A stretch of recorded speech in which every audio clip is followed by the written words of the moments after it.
आज हम states of matter के क्वेश्चंस करेंगे। सबसे पहला क्वेश्चन है the rate of diffusion of carbon dioxide and methane is investigated at two different temperatures, one high and one लो।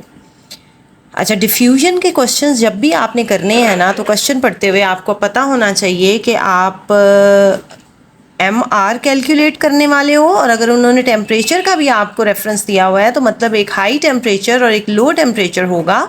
तो हमें पता है कि rate of diffusion high temperature पे ज़्यादा होता है और लो टेम्परेचर पे कम होता है, और उसकी वजह ये होती है कि टेम्परेचर जैसे बढ़ेगा काइनेटिक एनर्जी ऑफ पार्टिकल्स बढ़ेगी। ठीक है, तो ये सारी इन्फॉर्मेशन जहन में रखते हुए आपने डिफ्यूजन के क्वेश्चन सॉल्व करने शुरू करने हैं। Which row correctly shows the gas that diffuses faster and the temperature at which diffusion takes place most rapidly. अच्छा, एक तरफ गैस दी हुई है, दूसरी तरफ टेम्परेचर दिया हुआ है, तो आपको ये पता होना चाहिए कि अगर क्वेश्चन में फास्टर डिफ्यूजन का पूछ रहे हैं ना, तो लो टेम्परेचर वाली तो ऑप्शन आप वैसे ही कैंसिल आउट कर दें।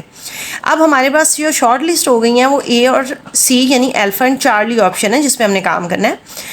हमारे पास कार्बन डाइऑक्साइड का MR होता है 44 और मीथेन का होता है 16। तो जिसका MR थोड़ा होगा और टेम्परेचर हाई होगा ना, वो फास्टर डिफ्यूज़ होगी। तो ये हमारे पास इंफॉर्मेशन जब हम यूज़ करेंगे तो हमें पता है कि आंसर चार्ली है। अगला क्वेश्चन है pure oxygen is needed by many industries, how is pure oxygen obtained in the larger amount for such uses.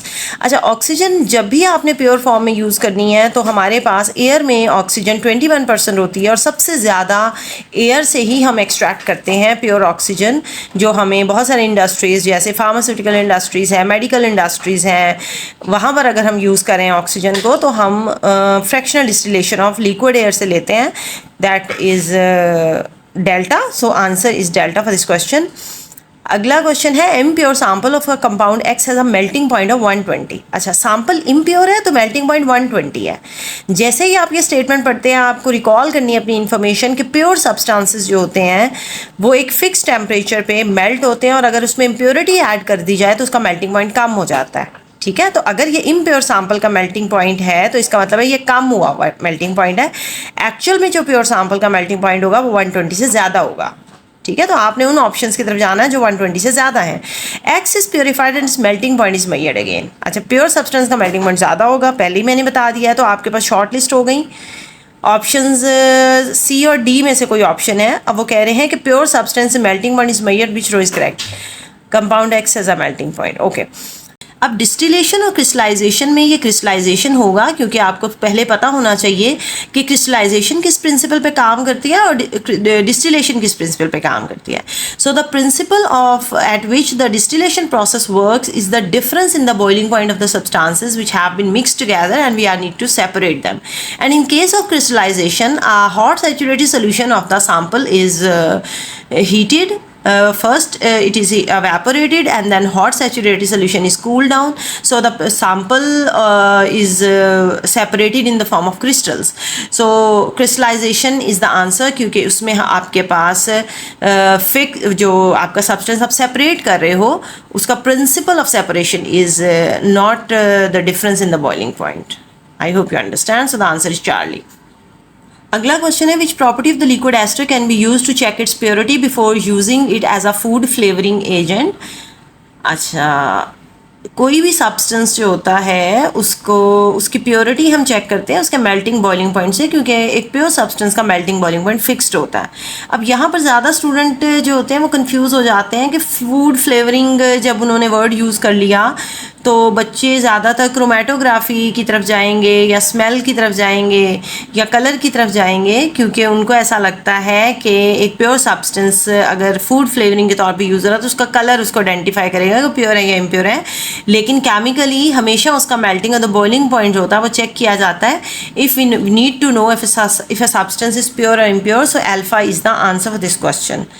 अगला क्वेश्चन है, अच्छा ये वाला क्वेश्चन मैंने ना एक और किसी वीडियो में किया हुआ है, तो वो आप जब देखेंगे ना, ये मेरे रेट ऑफ रिएक्शन वाली वीडियो में किया हुआ है, तो आप वहाँ से देख लें इसको। इसका वैसे आंसर 2 और 3, इसका आंसर है डेल्टा। ठीक है, इसका एक्सप्लेनेशन और किसी वीडियो में वो देख लीजिएगा। अगला क्वेश्चन है statement about states of matter is correct.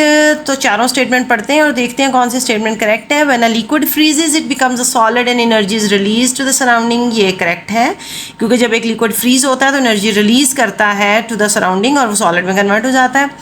When a liquid reaches it's boiling point it become a gas, ठीक है। दिस प्रोसेस कॉल्ड एवेपोरेशन, नहीं।